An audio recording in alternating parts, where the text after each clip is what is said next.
Hello, and welcome to the Full Send Half Mast Podcast, episode number 38. I'm here with Tom. How are you doing tonight, Tom? Yeah, buddy. I am ready to talk about some drama tonight, baby. Heck yeah. We have a lot to talk about. We got a good amount of news. We've mentioned it podcast after podcast. There's a ton of silly season stuff that's unfolding, and it's going to continue to unfold for the next 4 or 5 months. And we got a lot of that to share, as well as the NASCAR races at the Roval this weekend for the Xfinity Cup, Formula One at the Qatar Grand Prix, as well as ARCA's season finale there in Toledo. And then we'll also go over our infamous driver of the week, bonehead of the week, and radioactive of the week segments, as well as go over some points. We're at the round of 8 now for the Cup Series, so we'll give you our predictions for the Final Four now that we know kind of what the field's looking like. And then also we will preview this weekend's races with IMSA as well as NASCAR at Vegas and Road Atlanta respectively. Give you our NASCAR fantasy lineups for this week, and then we'll make our picks on all the races as well as all the notable entries involved this weekend. But before we get into the podcast, we're going to get a quick word from our sponsor. W Energy Blends, introducing NeuroFactor, an all-natural coffee cherry extract to help fuel you with energy, laser focus, and fast reflexes. Provides concentration with important aminos and vitamins without the crash that ordinary canned energy drinks just cannot provide. Try amazing flavors such as Dragonade, Dub Sludge, Galaxy Grenade, and my personal favorite, Beach and Peach. Buy the starter pack today, including 2 flavors and a shake cup for an extremely low price. Follow the link in the description below and use promo code DAGABOYS for 10% off your order. Thanks to Dubby for their continued sponsorship of Dagaboys Broadcasting. Alrighty, let's get into the news. Let's get right into it. So, announced earlier, or I guess later last week, was Hailie Deegan has just signed with AM Racing in 2024 in the Xfinity Series. Thoughts? I had high hopes for Moffitt winning a race next year, but, that all went to hell last week. Yeah, I agree. When Hailie Deegan was talking in her interview when they announced this, she hinted at that they don't even have a second driver secured for next year. So that tells me Brett Moffitt's gone. Yeah. What has this world turned to, man? This guy just comes off a Talladega win. He's runs top 15, top 10 most weeks in the Xfinity Series with AM Racing, their first year, and he's gone. What a crime to motorsports in general. I mean, we're losing Brett Moffitt. I mean, this guy should have been cup racing 5 years ago, and here he is losing an Xfinity ride with a team that he built. It's just, I don't know. I guess my biggest thought here is, let's put this into Formula Racing ladder tier, right? So this is the equivalent of somebody who ran in Formula 4 who couldn't even score a podium, gets into a championship winning Formula 3 ride, can't even score points, but maybe twice over the last 3 years, and then moves to a mid-tier Formula 2 team.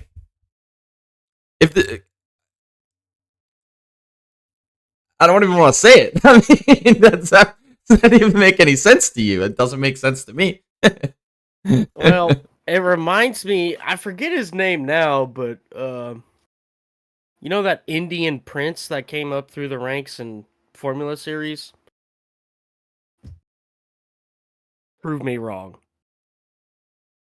I am more than happy to eat crow. Yeah, me too. I agree.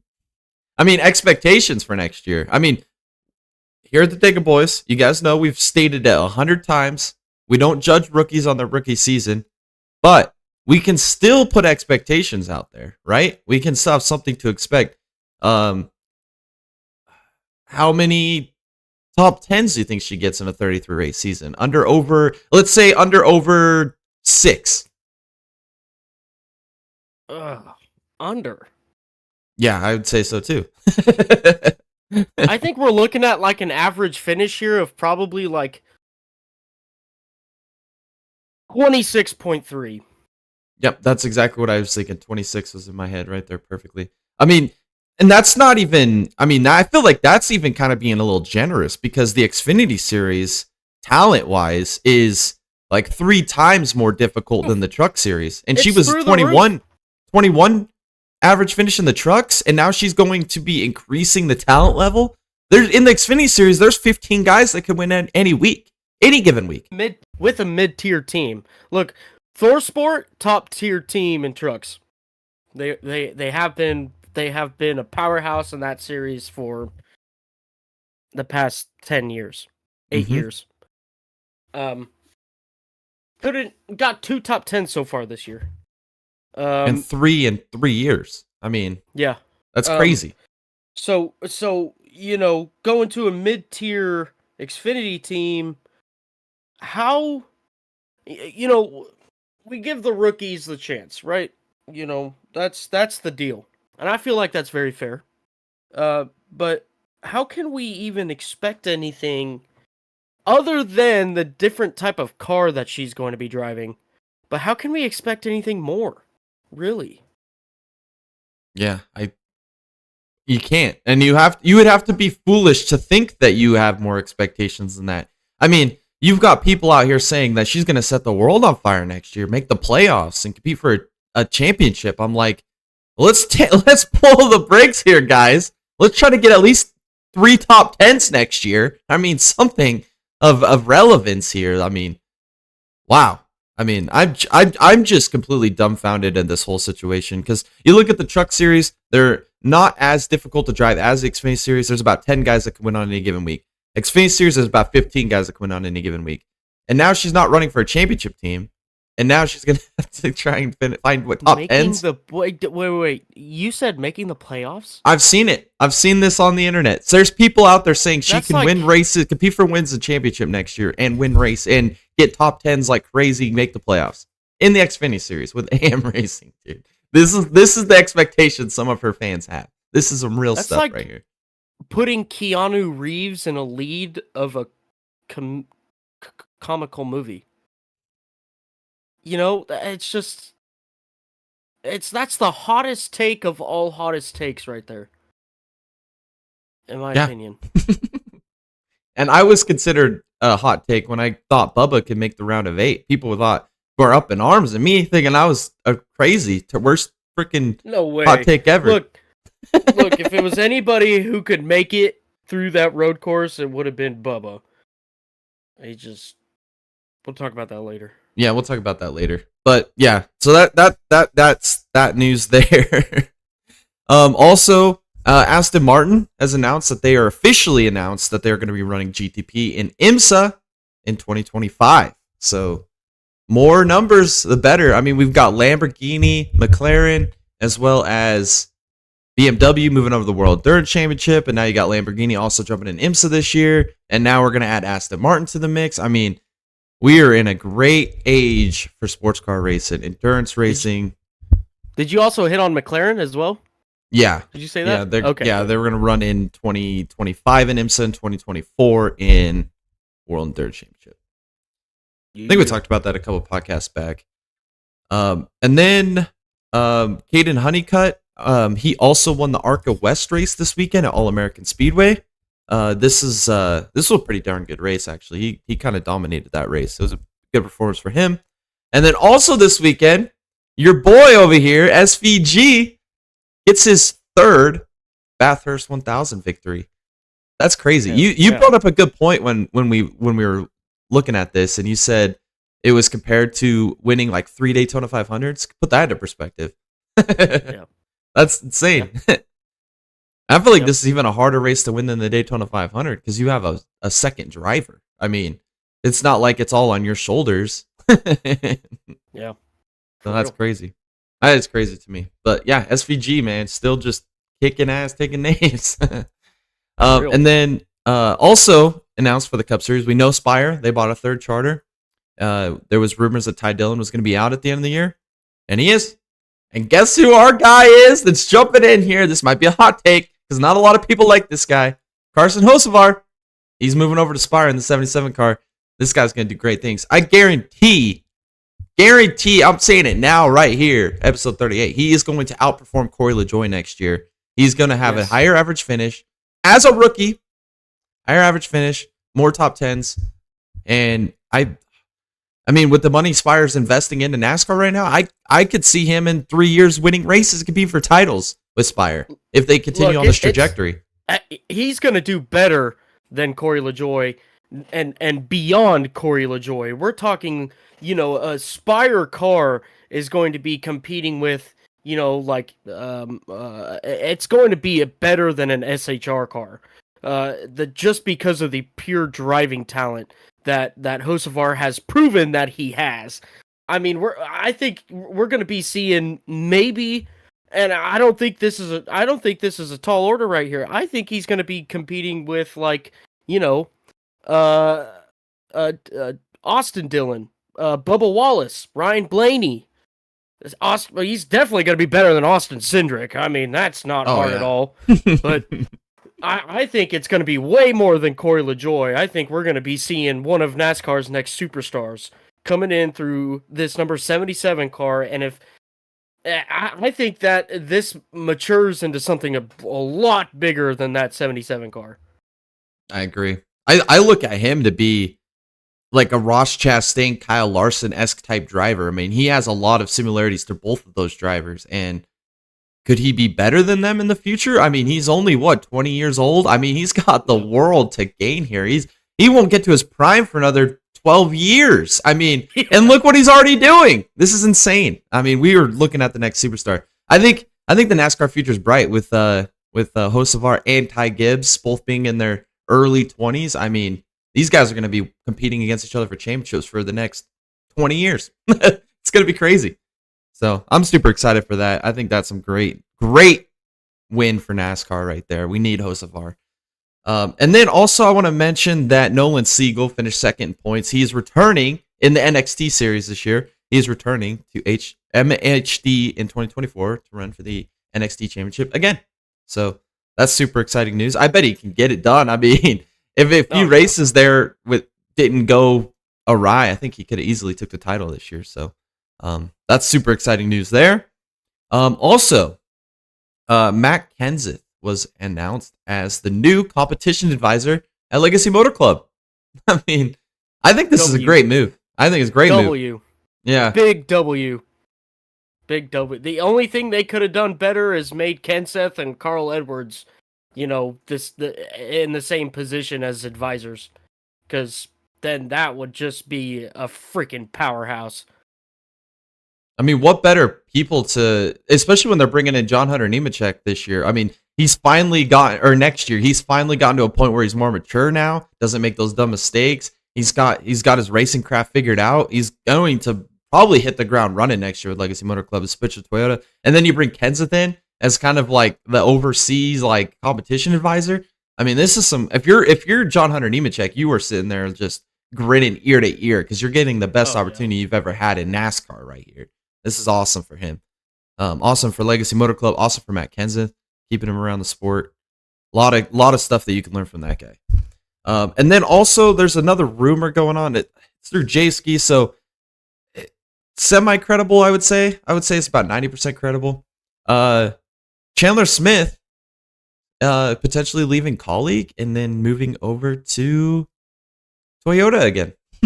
I mean, so I actually just read something about that. Colleague has 2 more years on his contract. So if that were to happen, Toyota's got to put a lot of money to get him out of that contract. Yeah, I mean, the 20 seat in the Xfinity is wide open right now, and I mean, unless they throw Corey Heim in that car, which honestly I think that would be the best move here. But Chandler Smith's more than capable as well. I don't know. It'd be interesting. I would like to see this materialize, and like I said, if this move happens, then the Xfinity silly season's gonna start rolling. You're gonna start seeing moves like crazy. So it usually just takes one move, and then it's all gonna unfold. So. We'll see. We'll wait and see. We'll keep you guys updated on that if we get any more news on that in the coming weeks. All right. It's time to talk about the races this weekend. We're going to go straight into the ARCA race, the season finale in the ARCA series. Jesse Love already had the championship locked up last week. All he had to do is start the race last week, and he won the championship. So this is kind of an exhibition race, kind of for glory at the last little end of the season here at Toledo, the Shore Lunch 200. Jesse Love qualified on pole. We had a caution with 55 laps to go with Andy J and Mamba Smith crashing, kind of a racing deal. And we saw the most ARCA break moment of all time. I mean, these guys are wrecking. And I don't know, this guy was maybe a half a lap behind these guys. It just came in and absolutely door wiped Mamba Smith's car. John Carrot, man. What the oh my, wow. I don't even know what to say about that. I was watching it and I was like, did that really, am I watching NASCAR, or is this am I watching an official race on iRacing. Like, I don't know. It seemed kind of sus to me. I don't know. That was just. I just felt that was just rude. You know. And the damage it did to his own car, man. I mean, if you're the Completely car did owner it of to that himself. car, oh my goodness, you're like, what happened? Why? Like, it makes me wonder if they even have spotters in the ARCA series. Like, how do you not see this wreck? I mean, where's he looking? I mean, I think Helen Keller saw that happen. I mean, Ray Charles was watching it happen. I mean, or his spotter was Ray Charles. I think Ray Charles would have guided him through it, though.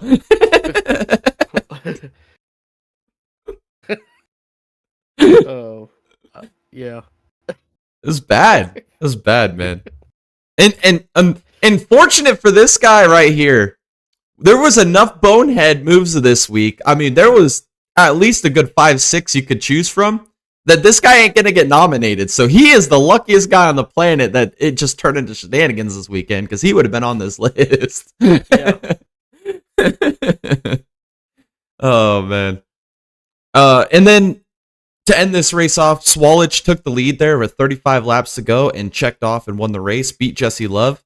So Swallich ends up winning the season finale. I mean, that was the theme of the season, right? It was either Jesse Love or William Swallich. It was one of those two. Take one, and that's who's going to win the race. So Swallich got him on the last one. Stole the season finale. So end of the ARCA season. Great season overall. I thoroughly enjoyed it. Had a lot of drama down the stage. We saw dominance out of Jesse Love. And then Frankie Muniz went from points leader to just an absolute devastating season. Tony Breidinger really turned a lot of heads this year. I mean, at least if you were watching, she did. I mean, if you have respect for running good, getting good lead lap finishes and top 4s and top 5s, top 3s on occasion. Or just women in motorsports in general. You know, this one needs support. Mm-hmm. This driver needs support. I agree. You know, I feel like that's really important here, is that the stats show, and she's not even running a full-time schedule. She's running some road course as a full-time schedule, road course series. Not even an oval series. What does that tell you? You know what I mean? Like, the talent is there. She's not even oval's not even her discipline. You know what I mean? Like, good lord. Painful. It's painful, okay? It's painful. It is physically painful. I can't even. Yeah. She got the Brett Moffitt treatment. I'm just telling you, there's one driver out there right now. James Busher treatment. Yeah. There's one driver out there right now that whatever they do, it's an accordion effect to like a dozen different drivers out there. So, yeah. What can you do? What can you do? That's Big Daddy NASCAR stuff right there. And then I also just want to shout out at the end of the ARCA season, Andy Jacoviak had an amazing season this year. Really under the radar, had a few really good performances, and then had some unfortunate luck there throughout the season. But he really proved that he's a talented race car driver. And then Andres Perez, this guy, so close to winning a race. I mean, he finished P2 probably 3 times. At the end of Tech at Michigan, had that race won, had some mechanical issues with like 8 laps to go from the lead. I mean, this guy is going to win races and compete for the ARCA championship next year, 100%. So yeah, glad to see that. And I was gonna add to with Perez, I'd be kind of disappointed if he moved up to the Truck Series. I would too, because I want to see that. I want to see that man dominate in ARCA. I want to see another Jesse Love, William Sawalich-esque season next year, but it involved Perez with another driver. Mm-hmm. I think that Perez can be that guy. You just got to put him in that situation and give him the good equipment. I'm not saying he didn't have good equipment this year, because he did have pretty good equipment this year, but besides the point, I think that he learned a lot this year, and he can come back swinging next year. I agree. I'm excited to see it. So, but big stuff. ARCA, like we said several times this year, this ARCA field this year was one of the most stacked ARCA fields we've had in, I don't know what, 10, 15 years. I mean, it was insane. I mean, we've had terrible ARCA fields. I mean, I remember 4 or 5 years ago, there was like 4 competitive cars every week. This year we had like 10. And what Jesse Love did this year and what William Swalwich did, Andres Perez, Andy Jankowiak, Frankie Muniz at the early parts of the year, Tony Breidinger. I mean, we had some talent getting great runs. So I'm super excited for next year and see what next year has to bring. All right, now the Xfinity Series race at the Roval. This was the round of 12 finale as well as the Cup Series. So the Xfinity Series drive for the Cure 250. We saw Sam Mayer qualify on pole. He was in a must-win situation in this race to advance to the next round of playoffs. Early on in this race, though, got passed by his teammate Allgaier, got off strategy from Allgaier. Allgaier takes stage 1. Our first major caution of this race was lap 39 with old Cooter. Old Cooter. Old Cooter Daily, doing man. Cooter shit. I can't believe they hired this guy. I mean, damn, dude. This guy is like the what did Jared say about Jimmy Johnson a few podcasts back? He said Jimmy Johnson is out here trying to collect food stamps, showing up to every race under the sun, trying to get behind the wheel of something. This is Connor Daly. This is what he's doing. He's like a poverty kid, man. He's over here trying to get a hold of these rides in anything he can get into and can't perform in any of them. Oh, man. All right. Well, and then after that, Nemechek goes on to win stage 2. We had a caution with 12 to go for debris. This changed the complexion of this race because you had guys like Josh Berry, Sam Mayer up at the front of this field in must-win situations to advance. You had Parker Kligerman, Daniel Hemrick, Sheldon Creed all racing for that cut line. It was just in crazy drama. And then we see old Jeb Burton. He decides to stay out on old tires, dead old tires. Basically, Hail Mary he had to win to get in. He throws a Hail Mary at an 8 to go restart. He's on the front row, gets a terrible restart, just absolutely butchers this restart. Allgaier's just dang near got him cleared. Jeb Burton just locks up, sends it in. He just KOs Allgaier. I mean, absolutely totals both race cars. And then, you said it perfectly. The cherry on the cake was when, can't remember who it was. Perkins. Blaine Perkins just comes sliding in there after that. Look, I gotta give it to Jeb Burton here, okay? Because out of everybody, you know, maybe watching this race, he had to have made Kim Jong-un proud with the lethality of that missile that he just prepared into turn 1. Because, my God, did he just absolutely kill everything in sight. I mean, that guy was going into turn 1 with, like, skull and crossbones in his eyes and just like, I'm taking everybody with me. Fuck them all. You know? Like, for real, though. Like, he did, man. It was bad. He really did. He had no regard for anybody else. He was like, it's all me. I'm doing this. And if anybody gets in my way, I'm making my uncle proud, Kim Jong-un. It was bad. It was so bad. I bet you Allgaier's still hurting from that wreck. I mean, Allgaier pancaked it squarely. Yeah. That had to have been a massive hit from behind the wheel. I mean, wow. So yeah, Jeb Burton, bonehead move of the week nominee, just absolutely KOs Allgaier in this situation.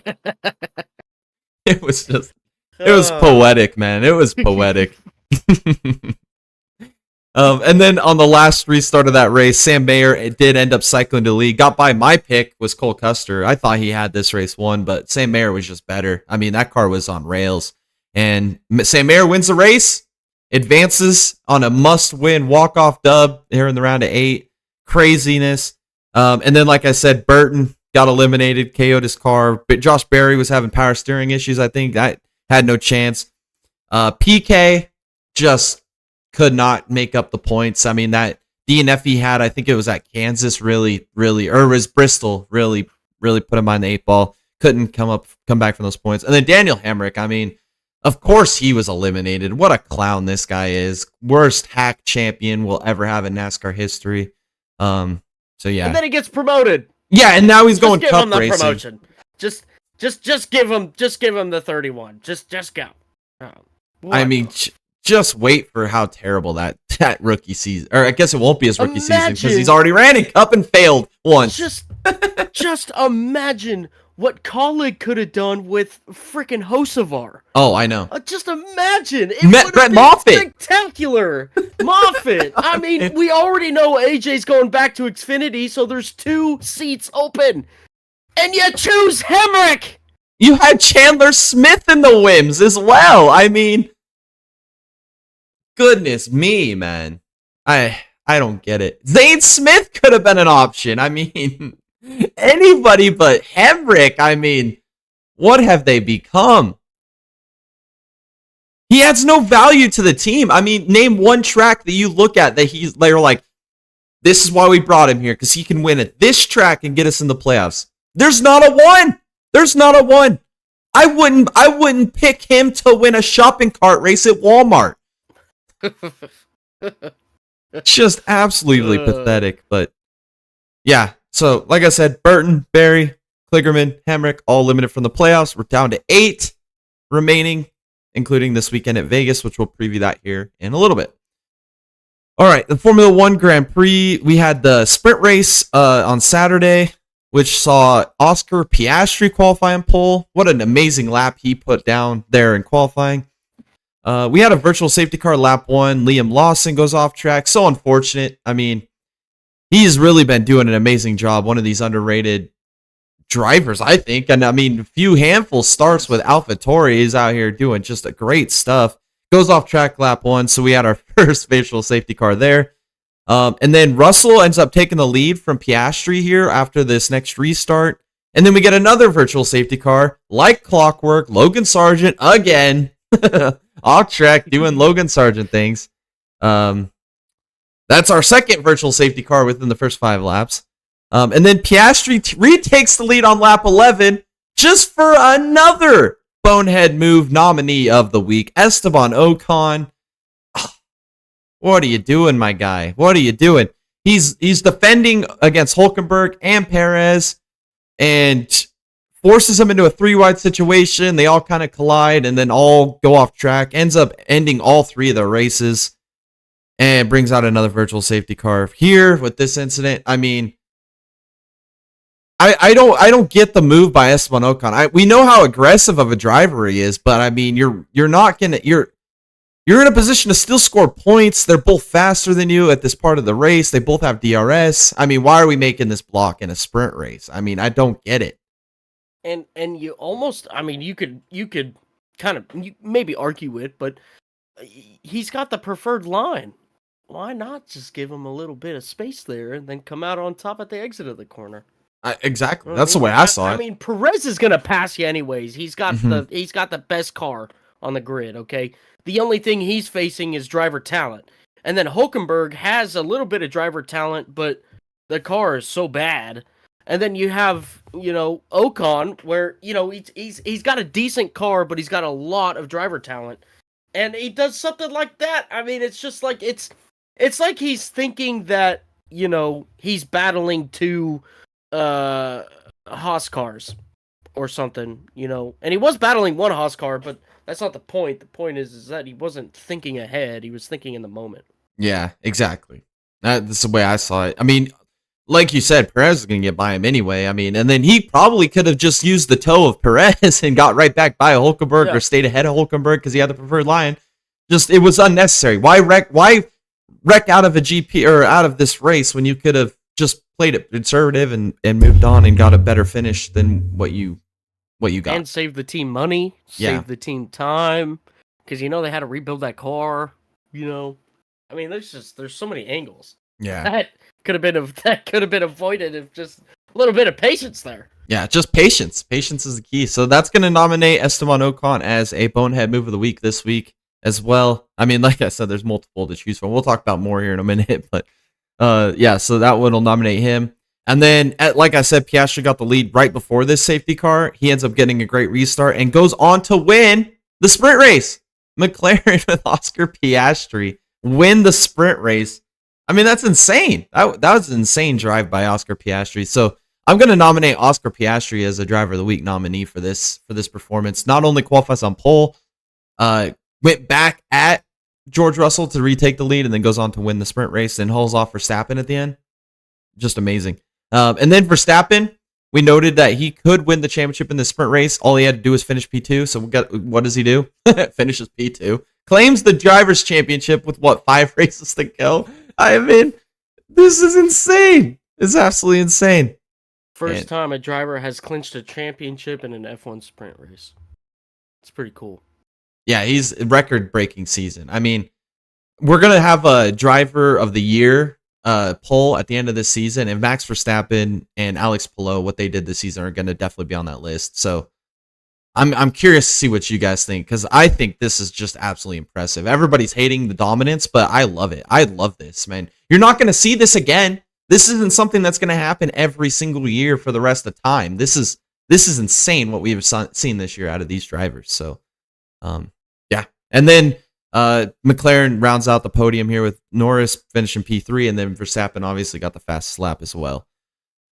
All right, now the feature race the next day, Verstappen had qualified on pole for the feature race. We had an incident here, turn 1, lap 1, between the clown show that is Mercedes. Lewis Hamilton goes to the outside, 3 wide on George Russell, Lewis Hamilton, and just completely KOs himself and his teammate, George Russell. Your thoughts on this incident? Typical. Very typical. Let's go back to 2021 when, Hamilton and Verstappen were battling it out at Silverstone, and they're going through Cops Corner, and, it's the same. I'm not saying what I am saying is that the mentality of Hamilton in his him being so urgent to get to the front overcomes the team principles and what is best for the team, and nobody realizes it.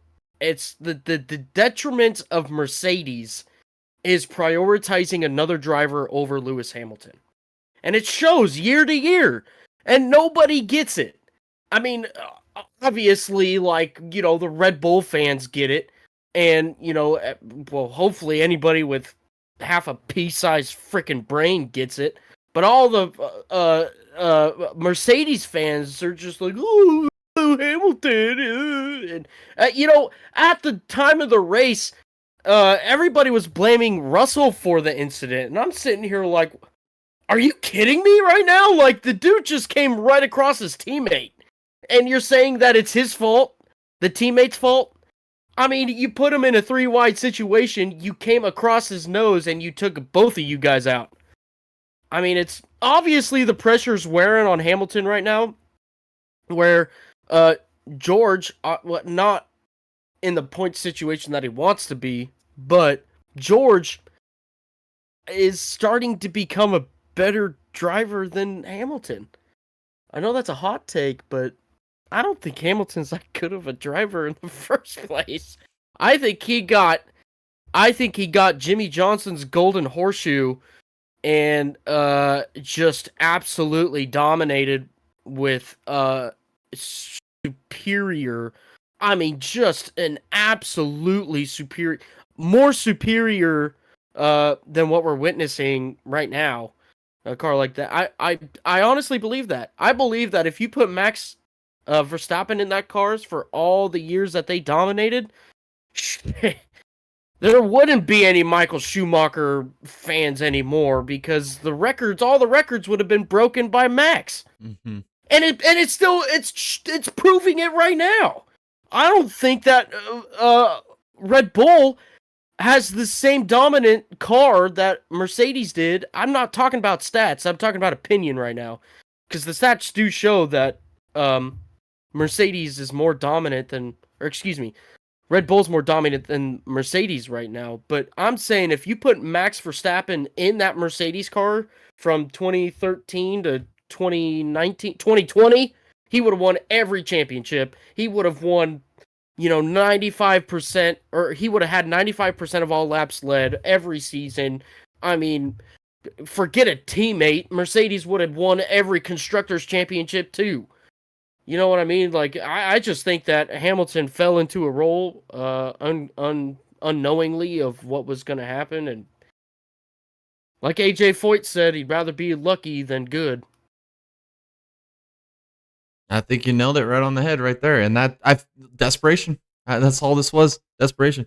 And especially in this race he had with the weekend that Perez had. I mean, it wasn't a far reach that Hamilton couldn't get back into this second place in the World Championship this year. I mean, it's not completely out of the question. And then he completely just botched it. That's a great point. That is an awesome point right there. Because we still got how many races? 5 left? Yeah. 4 left? I mean, 4 or 5 left, yeah.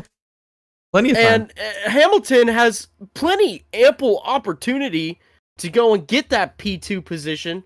And it's not only for bragging rights, but it's for money too. I mean, you get a lot more money finishing P2 than P3. So, I mean, incentive, yeah, but don't go and freaking wreck yourself, turn one lap one like that, and then go and blame your teammate. Lord. It's the clown show that we call Mercedes. That's what we have. I mean, it's crazy. And not that George Russell isn't like also a clown half the time too. I mean, look what he did at Singapore. I mean, but then again, in this situation, it wasn't his fault. I mean, he had the line. It was unnecessary. In Singapore, when he hit the wall on the last lap, is that what we're talking about? Yeah. Yeah, look, he was just being a humble man, letting his teammate by and get the podium. That's what I chalk it up to. I love it. I love it. Alrighty. And then from there, as the race continues on, the next incidents, Fernando Alonso, I took him to get a podium this week. It looked promising there early on in the weekend, but it just got worse and worse, and then he just couldn't keep the car on track in the feature race. Ran off track there, lap 33. I think he lost about 3 or 4 positions here. He was back in the mid-pack battle after that. And then Logan Sargent retired on lap 40, feeling ill, and his team let him retire the car. I mean, I don't know. I'm just over this guy. I mean, like I said, I'm over. There's about 10 drivers out there right now that I'm over, and this is one of them. So, yeah, I'll just move on from there. There's nothing more to talk about there. And then lap 52, Gasly, this was towards the end of the race, made an illegal overtake on Lance Stroll, had to give the position back, was blocking for that position, had to give back. It was just drama. It was great. I loved it. Whatever Oscar Piastri did here, I want more of that. That was great stuff. Makes an illegal overtake and then proceeds to block. Yeah, so that ended up sorting itself out. I mean, and I think Gasly did end up getting back by Stroll before the end of the race, but Verstappen goes on to win the feature race. God, what is this? His 14th, 15th GP win this year. I mean, insane. Hey, one more thing. I just want to say one more thing. Norris has still not won any type of F1 capacity race. Facts. Still. Yeah. Still. He's getting outperformed by his teammate Piastri. Daniel Ricciardo kicked your ass. Piastri's kicking your ass, and you're still the freaking nipple sucker of Zach Brown at McLaren. Clowns. Yeah, I agree. That's all I gotta say. and just like clockwork, Piastri ends up P2 instead of P1, and then Norris P3, still behind his teammate again, and then Verstappen ends up getting the fast lap again. I mean, it's just repeating yourself at this point. I mean, it's just Verstappen's unstoppable. I mean, he is. He's probably single-handedly the best driver in the world right now. And hate me for saying that. Hate me. I don't care. Yes. It's not a hot take. It's facts. It's reality. Just wake up. He is. And then we'll go over the points real quick. Verstappen, champion for the World Championship this year, and then Red Bull's already claimed the constructors, but the battle for second constructors is kind of like it is in the driver standings. Right now, Hamilton is 30 points behind Perez in the driver standings for P2. And then Ferrari is 28 points by Mercedes in the Manufacturers' Championship or Constructors' Championship by 28. So still, P2, P3 can be decided here in these last 4 or 5 races. So a lot can change there. So that's very interesting to keep note of. It's time to talk about the Cup race. The Bank of America Roval 400, the elimination race of the round of 12 to cut it down to the final 8. We saw Tyler Reddick qualify in pole. He came into the weekend 2 points down. He goes on and does exactly what he needs to do, goes and wins stage 1, gets those 10 extra points. And then our first incident of the race was on lap 50. This was right before the end of stage 2 with Corey LaJoie just absolutely KOing Josh Bilicki coming off a pit lane.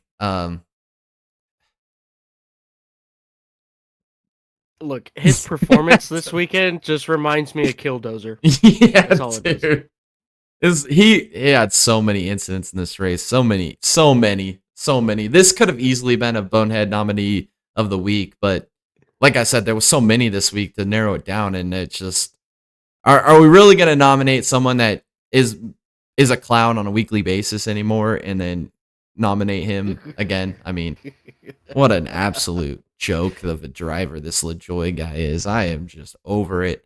I mean, I know me and you have talked about it off stream, and you're like, I love it. I want more of it. And I'm with you. I agree. We need more, and I love this stuff. But not when you're running 30th every week. I mean, that's just a problem. It's different when Chastain does it, because when Chastain does it, at least he's competing for wins and championships. Corey LaJoie can't even get out of his own damn way. I mean, he got outperformed by Ty Dillon this weekend. Let that sink in. And he wrecked half the cars on track. Yeah, he ran over everybody. I mean, it's bad when even Ricky Stenhouse gets ran over by you and then complains about it, because he's used to running everybody over. I mean, yeah, just a clown show.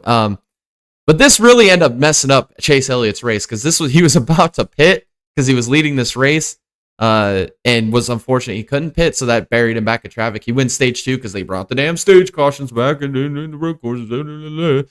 Ruined this race, really, in my opinion. But yeah, so Chase Elliott fans, if you're going to be mad at NASCAR. Actually, be mad at yourselves, because you guys are the ones that complained about the freaking no cautions at road courses because Chase Elliott couldn't hit a fuel number. Well, it comes back and bites you again anyway. So whose fault is it, really? It's your guys' damn fault that Chase Elliott can't win. Don't be mad at me. Be mad at yourselves. That's all I got to say about that.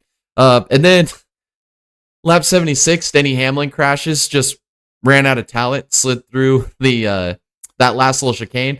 What a Chad move by Chastain, man. Chastain looks in the mirror, has the awareness of all to know that Hamlin lost talent, and blows right through the chicane and to avoid contact there. I guess the biggest crime here is the fact that he had to do a stop and go penalty on the front stretch. He's avoiding a wreck.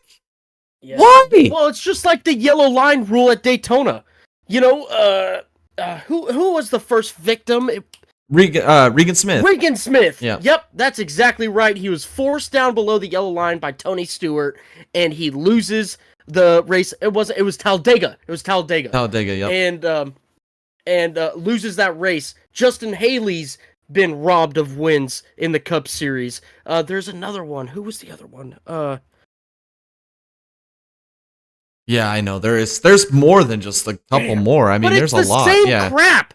It's the same crap that they do on the super speedways that they did here. He's avoiding a wreck to try and minimize damages, monies being spent by the teams, and overall safety. The safety of the drivers. And he gets penalized for it. Big Daddy NASCAR. Yep. I agree. He should not have been penalized at all. I mean, not one bit. He didn't intentionally. Well, he did intentionally miss the chicane, but that's to not get freaking wrecked. He's trying to race to make it to the next round of the playoffs. He gets wrecked there. He's done. All his chances are gone. So what's he supposed to do? Just get wrecked? Well, he had the awareness to look behind him with the communication from his spotter to avoid a wreck that would take him out of contention. Because at the time, I mean, there was still a possibility, right? You know, yeah, I mean, there was a chance of far reach, exactly. But it's still a chance, nonetheless. It was still a chance, but in the end, though, it doesn't matter. Not in NASCAR's eyes, Mm-mm. and that's wrong. That's not right. That's not right. It's Chastain though. I mean, this NASCAR's written a whole nother rule book just for Chastain. I mean, look at the Indy Road Course last year. He avoids turn 1 because he's going to get completely dumped, and then they disqualify him. He follows all the rules. He followed all the rules written by NASCAR, and they drop him to the back of the lead pack. Insane! He follows every rule that NASCAR follows or writes, and he still gets penalized. What does that tell you? Yeah. What does it tell you? They're out to get him. I mean, I'm surprised they haven't written a rule for what he did at Vegas earlier this year when he passed 2 guys through the grass on pit lane. There's no timing lines in the damn grass. I'm surprised they never penalized him for that. I mean, what a Chad move that was. He got forced into the grass, right? And then they were 4 wide coming through the pit road. So he just said, screw it. And he punched the gas in the grass, and he just passed them all. punched the grass, or punched the gas in the grass. Look, that's a saying that could happen. You know what? That's a crime we didn't catch on to that in the first place, because we can make t-shirts on that. I know, man. I love it, man. We need more of that, man. Like, he is... It's almost to the point now where you're like, when's he going to find another loophole NASCAR can't account for? Because it's going to happen. We're going to be in another weird situation. He's going to find another way to tweak the rules. So, I mean, he's not tweaking the rules. He's just finding the gray area. That's racing. That's been racing since the beginning of time. You get a rule book, you've got to find a way to exploit it to your advantage without breaking the rules. And that's what he does. That's why door bumper clear a bunch of clowns. Yep, 100% clowns. Worst show, racing based show on the internet, 100%. All right, and then after this kind of ended Denny Hamlin's race. Thank goodness, that caution happened late at Talladega, because with this accident here, and if he wouldn't have been able to get his lap back at Talladega, he probably had been eliminated this round. So he is fortunate to, and nobody's talking about that, but he is lucky to be out of this round. He is damn lucky. And then we had a caution with 30 laps ago when Eric Jones and Ricky Stenhouse Jr. made contact, and Micah McDowell comes in and just tags in Eric Jones. I love it, man. The crew chief and the team are like, hear that wreck happen. They're like, dang it, we're done. Pull it to the garage, and Michael McDowell's like, no, I'm still rolling. We're good to go. No quitting that, man. Chad. What an awful race McDowell had, and he just continued to fight it out to the end, man. What an absolute Chad. I love it, man. That's a race car driver right there. That's a race car driver. Refuse to quit. And then we had another incident late in this race, lap 21 to go. Was it Cindric? And I can't remember who it was, but somebody bumped into Cindric, or maybe Cindric bumped into Suarez. Yeah, Suarez got into Cindric, sent him into Bubba. Spun Bubba around. This ended Bubba's chances. I mean, he was running top 15 at this point. Like we said with Chastain, it had a far reach to make it, but still had a chance. Realistically, still had a chance. And this ended it for him. This is so unfortunate. Yeah. Really took him out of the contention. We had another caution with 16 to go. Christopher Bell dumped Suarez. I am dumbfounded by this moment. This is another one that could have been a bonehead move of the week right here. I mean, I don't understand what Christopher Bell was doing here. He's locked into the next round where he's running. There's no need to bring out a caution, and he just dumped somebody that's not in the playoffs for 8th. I don't get it. I don't get it, man. I don't get it. I'm so confused at that situation. That was a weird situation. And then 13 laps ago, we saw Recchi catch fire. I mean, this car just ignited. I don't know. But you know what's funny about that whole thing right there, though, is it was in the same area that when McDowell and Recchi hit each other, right? Going through turn 2 there. It was in that same area where it caught fire. So it's almost like, maybe that fender cut a little bit of rubber off of McDowell's tire and then sucked it back in. And I don't know. I'm just spitballing here, but it was really weird that just a couple laps later, that right front quarter's on fire. Yeah, it's weird. some weird stuff. But yeah, and then Allmendinger just withstood all those late race restarts. Was probably the best car at the end of this race. Ends up claiming the victory, his third career win, emotional victory. It's good to see him win again. I mean, yeah, he really is the Roval master. I mean, he's won that every damn Xfinity race I've ever ran there, basically, and then goes out and wins his third Cup race here. So, and then your eliminations, Bubba Wallace, like we've mentioned, Brad Keselowski just did not have a good race. I didn't think he was going to get eliminated this round. I really didn't. So that was kind of a shocker for me there.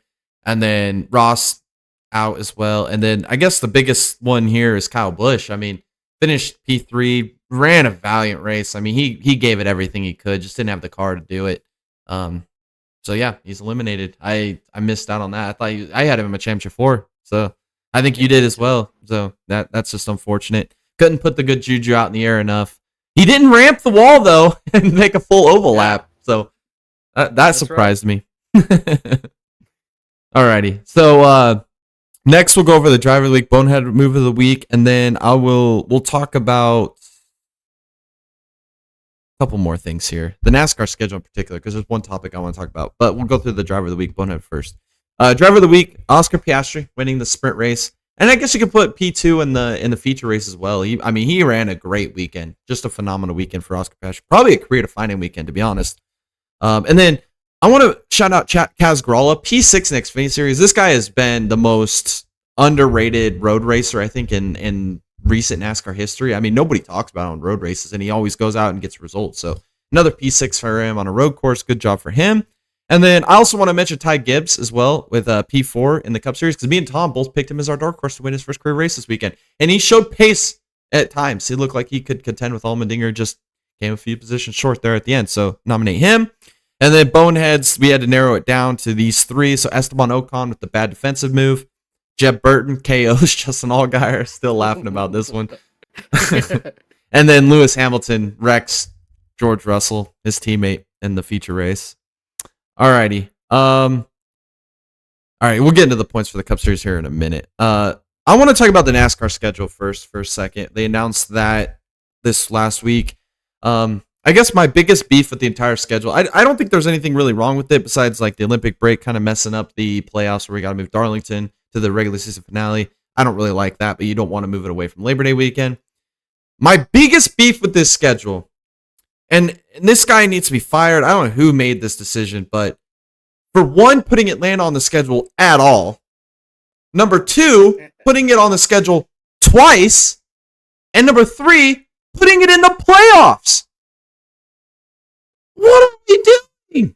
If they were to bulldoze Atlanta tomorrow, I would probably be the happiest man on the planet. That would be like Christmas Day for me right there. I would be so excited. What are we doing putting Atlanta in the playoffs? You've got to be kidding me, dude.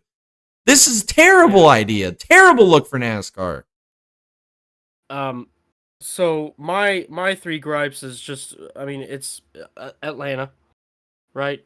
And then I really want to see the season finale go back to Richmond, because it's one hot night. That's what it was always coined as. It was great drama-filled racing every year. You could count on Richmond to be on the edge of your seat every year that we went there as the season finale. I just think it's a great track. It's proven. We're trying different things I don't really think is working that well. I mean, it's working, but like, I mean, Daytona's cool, I guess, as a season finale or whatever, you know. I would like to see a short track again. I just think it's there's a lot more that drivers can do with those tracks. That's just my personal opinion. If you've got a guy who's like, damn, I'm like 15 points out to make this playoff, like, but I could make something happen at Richmond. But you go to Daytona, it's like, yeah, but Corey LaJoie wrecks 20 cars in front of me and flips over and I'm done. Yeah. You know, you don't have much control over that. That's my second gripe. And then my third gripe is, can we please change the championship finale? Please. Please. Let's just get something else, man. Like, this year, being Auto Club's final year, and they're probably already tearing it down or whatever, but if we would have planned in advance, Auto Club, I would have liked to try. Why not? That'd What's be the cool. hurt in trying here, right? I mean, you could have done Auto Club. I don't think road courses are ready to be a season finale. I think at all. Vegas would have been a good one. I mean, Yeah, obviously Vegas would have been a good Homestead's one. proven to be a good one every year. Martinsville would have been a Homestead. great one too. I mean, why You know, not? just but my point is just try something different because it's pretty much always been Homestead except for the 90s when it was Atlanta, right? When was it? What was it before that? Was it Richmond? Richmond, I think, held a few. I want to say Rockingham had to have held one or two back in Rockingham. the day, maybe. You know, I'd just like to see a little variety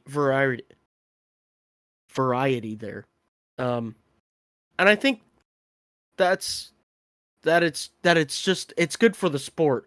Look, Phoenix is a great track, but it just doesn't really agree with this Gen 6 car a lot, I would say. You know, it's kind of it's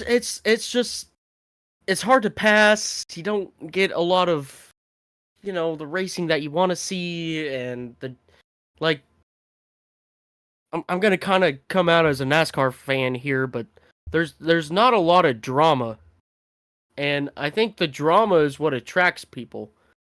I don't know. I just, again, I'd like to see variety. That's it.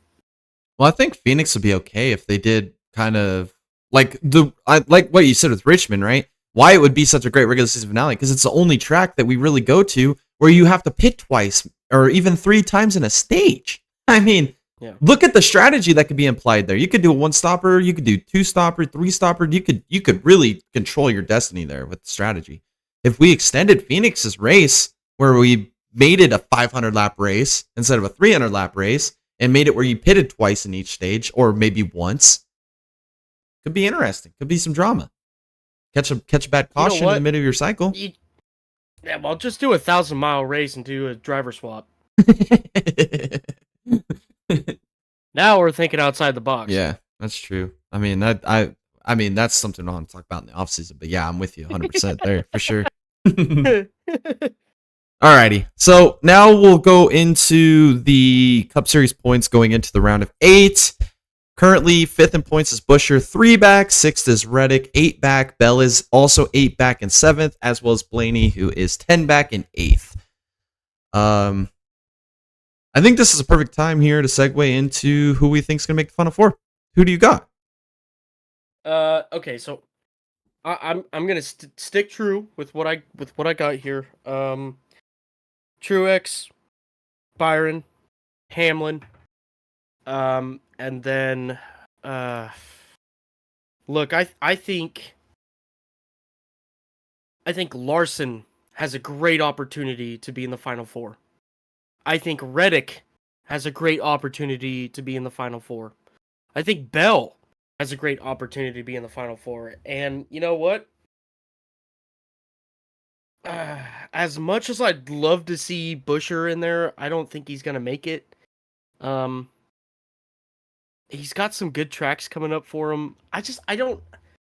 There's so much freaking mystery there, right? Like, I don't know. I have a hard time giving Buescher that credit, and not because of his driving talent, but because of the state that RFK is in, which is not a bad thing. Okay, RFK is the top Ford team right now, right? I'd say that. I would. Hot take, maybe. I'd say that they are. But I just don't think as an organization they might not be there yet. I don't know. Like I said, I just think this is a huge unknown, and I'm gonna put that huge question mark on Buescher. I think we'll get a pretty good idea after this weekend's race at Vegas what Buescher could do. And it for me it might change. I don't know. I think Buescher could do it, but I'm gonna go ahead and I'm gonna say Truex, Byron, Hamlin, and Bell. Wow. That's pretty good. That's pretty good. I'm with you. Byron, Truex, Hamlin, guaranteed. because I still think Trick's going to win the championship, and for multiple reasons. But then for my number 4, I got to replace Busch. And who am I going to replace him with? Tyler Reddick. Tyler Reddick makes the Final Four. I don't see him not making the Final Four.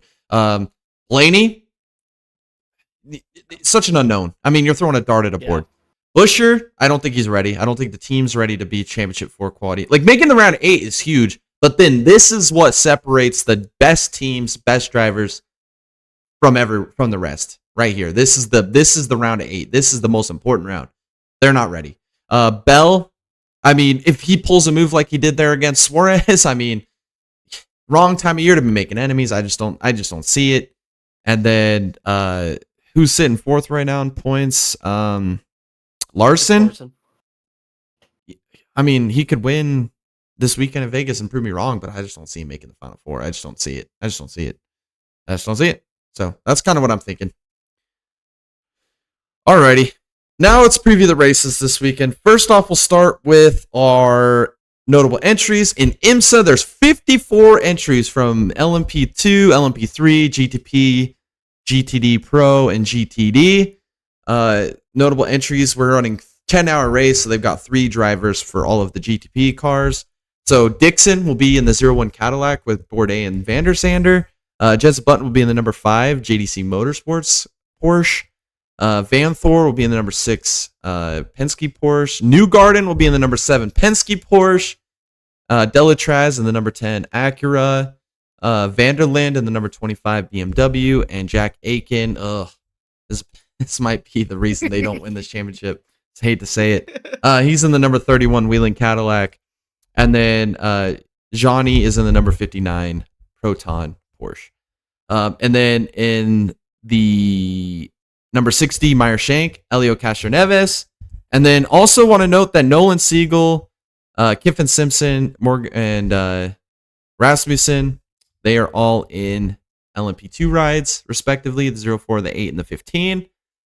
And then, like I said, there's a bunch of LMP3, GTD, and GT Pro cars as well. In the Xfinity Series, Lane Riggs will be in the number 11 Colleague car. Myatt Snyder will be in the number 19 JGR car. Daniel Dye in the 44 Alpha Prime. Raja in the number 45 Alpha Prime. And a name you guys probably haven't heard in a long time. He is back in an MBM car, Ryan Reed. I thought that was interesting to see that he's on the entry list. That's crazy. And then in the Cup Series, Brennan Poole in the number 15 Rick Ware Racing car, as well as Carson Hocevar back in that Legacy Motor Club car. That could be a potential dark horse right there. I'm not going to lie. All right. Friday, the Fox Factory 120 for the Pilot Series. We're not going to make picks on this, but this is going to be a pretty darn interesting race, as always. So, can't wait to watch that. Saturday, Xfinity Series, Alsco Uniforms 302. My pick this weekend to lock himself into the round of 4, Championship 4, John Hunter Nemechek. I think he gets the job done this weekend. I think he wins this race. And then my dark horse, it's going to be pretty devastating if he does actually win this race, and I take him as my dark horse, Parker Kligerman. I think the pressure's off. I think that he has nothing to lose for the rest of the year. I think he's just going to be trying to trophy hunt. So I think he could potentially win this race. Who do you got? I agree with you with Nemechek there. But you know what? I think Allgaier is going to win the championship, so I'm going to choose him this weekend as well as like my past 6 weekends I've chosen him. So I'm going with Allgaier. And then for a dark horse, I was going to choose Parker Kligerman as well. But I'm going to go with Moffitt because, man, do I feel bad for that guy. Oh, man. Me too. I feel just sick about it, man. That's just a crime. That's just how I feel about it. That's about it. He could do it. I mean, I wouldn't bet against Moffitt. Not one bit, man. Not one bit. All right. Now, Saturday, the big daddy of them all, the IMSA Challenge Pilot, or the IMSA WeatherTech Series, the Motul Petit Le Mans 10 hours at Road Atlanta. We will be here Saturday to watch the last 3 hours of that race with you guys here on YouTube for our watch party. Make sure to tune into that. Oh, it's time to make our picks. we have the top 3 in the championship battle. We have the number 10 Acura, the number 31 Whelen Cadillac, and the number 6 Penske Porsche, all within 5 points of each other. Qualifying is going to be at a premium because they earn points of qualifying. And in the race, they also have an extra driver for each car, so all the chips are on the table. The drama of this race. This is an insane championship battle we've had throughout this entire season. Just about I think every manufacturer has won this season, to be honest. Just about every single entry has won a race this season. So, when it comes down to the end of the day, my championship winning team, the team that I think is going to win this race, if we can keep Jack Aiken under control, we can get Alexander Sims to figure his stuff out, and if we could get the longest stint to go to the man himself, I don't know, man. Now I'm thinking about it. I'm like, I don't know if I agree with this pick anymore, but I want him to win, man. I really do. I want him so bad, man. Pipo Derani is probably one of my favorite 5 race car drivers in the world right now. I love this guy, man. He is a wheel man. He's going to get it done for this team. He's going to put together just a fantastic stint and show why he is the best driver in IMSA. I think the Action Express Whelen Cadillac wins this race. They win the championship this weekend. It's going to be a great moment to see. And then my dark horse, I'm going to take JDC Miller just because Jensen Button's behind the wheel of this car, and they are a factory Porsche team or a customer purchase Porsche team. They've got no chances of winning this race, but I would love to see them do good this week, especially with Jensen Button behind the wheel. I really like him. So that's my pick. Action Express Whelen Cadillac taking the title, baby. Let's go.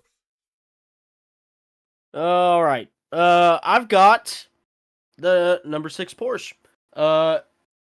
And that's just because, usually every week I choose the 01 because Bourdais, my homie. But you know what? I gotta choose a championship favorite here. I'm gonna go with the Porsche Penske. I just think that's consistency, and I think that this Porsche is. I just think I just have this feeling. Okay, there's really nothing else other than that. The feeling of Penske Porsche, the number 6 Penske Porsche Penske, whatever you want to call it, they're gonna do it. And then for my dark horse, since I couldn't choose it as my favorite, I'm going with the 01 Caddy. Dixon behind the wheel, Sebastian Bourdais. I mean, dream team. And I think that I honestly think they have a great chance to win this race. Honestly, I really do. That would spoil this championship battle for sure. I mean, it's going to be interesting. I feel like it's going to come down to the end. And I mean, and like you said with your pick with Porsche Penske, Matthew Jaminet, say what you will about him, I think he's kind of a clown, but him and Tandy have been probably the 2 most consistent drivers all season long in that number 6 Porsche Penske. They have not really had one bad race at all this season. So that's a great championship pick. This, I mean, like I said, this is going to be crazy. Can the Acura come out of nowhere and steal this? Can we see Ricky Taylor, Delatraz, and Albuquerque? I mean, they could walk off with this win and they could take the championship too. I mean, this is crazy. You guys have to tune into this race. And this whole season just been absolutely insane. It's coming down to one race between 3 teams. Tune into the watch party too. Yes, tune in. We'll be right here. Yeah, turn the race on one screen, turn us on the other, and we'll guide you through it, baby. We'll get you through this race. You guys are gonna enjoy it. We're gonna enjoy it. You guys are gonna feed off our energy. It's gonna be great. I'm so excited for this race. I'll be watching the beginning of it off stream, and then I'll come in and hype you guys up for what's been going on at the end of that. So I'm super excited. Alrighty. Now it's time to talk about the Cup race, the first race of the round of 8, the South Point 400 at Vegas. I think this is going to be a Hendrick-dominated race. I mean, this has kind of been Hendrick's playground the last few years. We've seen Larson win here. We've seen Byron win here. We've seen Elliott win here. We've seen Bowman win here. So I think that's what we're going to see again. We're going to see William Byron win this race. He's going to win this race in pretty convincing fashion, I think. And he's going to lock himself into the round of 4, championship round. And not going to have to worry about the last 2 races. He's going to get it done this weekend. And then my dark horse, I think this is going to be the last time I take him this season, just because I think this is his best track on the NASCAR schedule. He's proven it time and time again. He's He's should have won this race about 4 times at this point. It just things go awry, late race cautions, this and that happens, costs him the win every time. Finally got it done in 2021. He hasn't won a race this season. I'm gonna take Bowman. I think it's Hendrick dominated race. I think if anybody that's not a playoff driver that can win this race, I think it would be Bowman. So that's what I got. Bold. Very I don't think bold. it is bold. Look at his stats in Vegas. It's his best track by far. All right, with my favorite, I know it is Hendrick dominated, and I am fully aware of that. But I'm gonna go with Hamlin this weekend. I think that Joe Gibbs turns it up a notch for the round of 8, and we see a lot of good things out of all of the Toyotas, and that's Reddick as well. So I think that I think that this weekend's going to be a really good judgment of who's going to be that guy for the Final Four. So whether it's Byron, whether it's Truex, or Hamlin, or Larson, or Reddick, or whoever, we're going to get a really good idea of who's going to be that guy, right? I feel like this is going to be a great race this weekend in the Cup Series to just show, who's capable.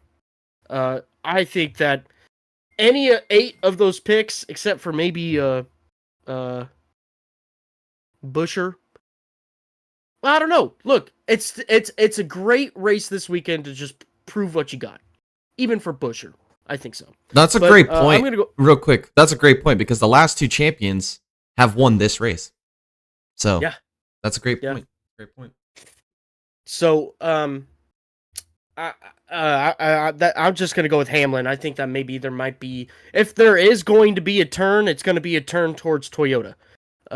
And I think that's just going to be Joe Gibbs and 2311. So I'm kind of banking on that. Yes. My dark horse, I'm going to go with Hocevar because you can't go wrong with it. You cannot.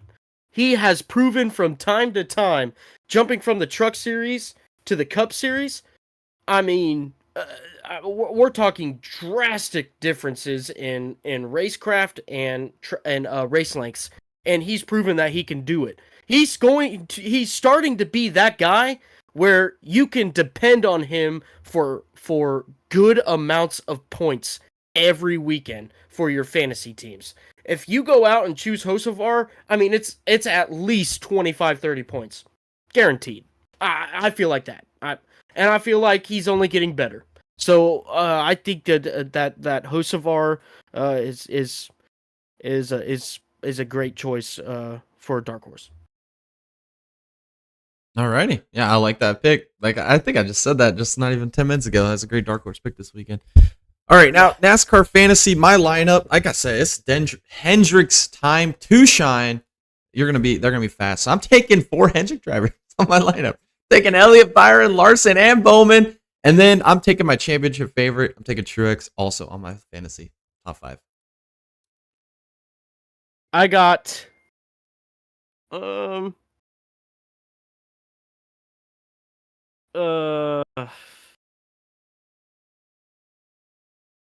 right, I'm gonna change mine. Just I'm gonna. This is hard, man. This is hard. Difficult. It's very hard. That's why I just went Hendrick dominant because I feel like there's no way you can go wrong with that. Okay, so I switched out Bell for Byron because I need to have a backup. So I'm going Byron, Truex, Larson, Hamlin, Reddick. Can't argue with that lineup either. I mean, you went more Toyota heavy, and I went real Chevy heavy. And now matchups. We got Reddick versus Blaney. I think it's a pretty good matchup, in my opinion. But like we said with Blaney, he's so hit and miss. I mean, he's either going to do good or bad. There's no in between. There's no mediocre for him. So I think it's Reddick. I think Reddick's going to run better than Blaney in this race. Now, he's going to have a better finish at the end of the day. Yeah. Same here. Reddick all day. And then the next one's Busher and Bell. I haven't been high on Bell all playoffs, and he's really surprised me this playoffs, but I don't think it continues. I think Busher has a better performance this weekend than Bell.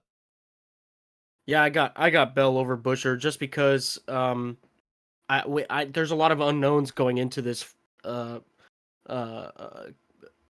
of 8. So Bell's been here before, obviously on different circumstances where he just absolutely shit the bed. But he won the last race. But besides the point, he's been here before. I think that he have possibly learned from his previous experiences, and maybe we see something good out of that 20 car. It's just, again, like I said, with Busher, a huge question mark there. We'll have a better idea after Vegas. That's just my opinion. Next one is Larson Hamlin and Hendrick Dominance, baby. Larson. Yeah, I'm going to go with Larson here too, just because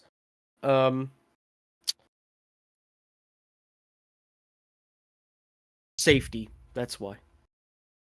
And then Byron Truex, again, Hendrick Dominance, baby. Go Byron. Yeah, and I'm going to choose Byron over Truex too. I think either pick is pretty dang good, but yeah. I'm going to go with Byron just because of raw speed that we've seen throughout the year at tracks like these. So yeah. And I think that everybody, if you got any concerns about Truex not making the Final Four, he's going to make the Final Four. Don't worry about it. This round of tracks lines up so perfect for him. I mean, these are like 3 of his best damn tracks. I mean, yeah. He's gonna do fine. Like, I think that the first 2 rounds, I think that was just an oddity. I don't think that is a good representation. I think me and Tom talked about it on stream. I think they're just messing around with some experimental stuff. Not gonna lie. Yeah. I think it was experimental. They knew they could make it through these rounds without a problem. I think they're just trying some stuff for next year. So I think they'll be back to their prime right here in this round. All right, now it's time to do Radioactive of the Week. We didn't have any Radioactive of the Week winner from last week, so no shout out there.